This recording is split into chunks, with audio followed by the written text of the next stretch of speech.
Hey, what's up, everyone? Carl Williams here with Williams' Mind and Muscle Mechanics. Hope you're all having a good day today. I wanted to go over a few things that I consider good habits to get into. If you're weightlifting, it's going to help you with your recovery. Mostly geared around getting a good night's sleep. Everybody knows you should be trying to get 8 hours of sleep, but there's a few habits you can sort of work on to sort of ensure that you're getting a nice quality 8 hours of sleep. And one of the first things, it would be basically like, I'd say at least 8 hours before you go to bed, try to avoid caffeine.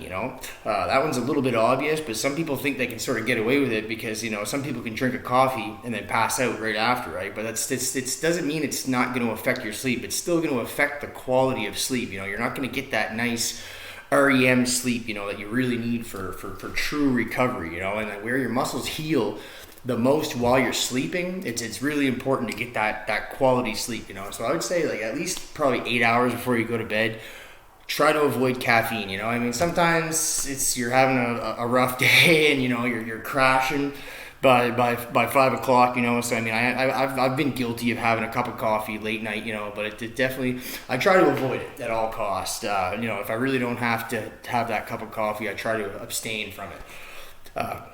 And another thing I would say, probably at least 4 hours before you go to bed, try to avoid eating. You know what I mean? Like try to have your last meal at least 4 hours before you go to bed.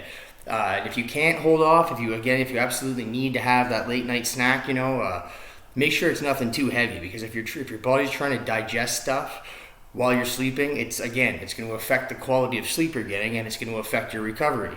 If you absolutely have to have a snack, maybe have an orange or an apple or a banana, but I'd avoid even like bowls of cereal or chips, even definitely avoid eating like chicken and heavy meals like that before bed, because that's definitely gonna screw you up. And same with like work, you know what I mean? Same with if doing your workouts, make sure you do your workout like at least 4 hours before you go to bed or earlier, right? Like if you can get it in the morning, that's ideal, right? Because if and even like office work, stuff like that, anything that's gonna basically you should take about 4 hours to sort of wind down before you go to bed. That way your stress levels aren't elevated before you go to bed. Even though working out is sort of fun, people enjoy working out, it's still gonna raise your cortisol levels, and again, it's gonna affect the quality of sleep you're gonna get. And yeah, so I'd say probably about an hour before bed, try to avoid screen time, TV, cell phone, stuff like that. Because, the blue light from your screen is, again, going to affect the quality of your sleep. It's going to affect your melatonin production, and this and that. It's actually just going to keep you, you might still fall asleep, but you're not going to fall into a deep sleep. And last but not least, try to avoid hitting that snooze button in the morning, because if you're I'm guilty of doing that too sometimes. But basically, what happens if you're snoozing and snoozing and snoozing and snoozing, like you're not actually getting into a full sleep cycle, and all you're doing is like your body sort of starts to fall asleep again, and then you're waking it back up. So it's like you go into what's known as sleep inertia.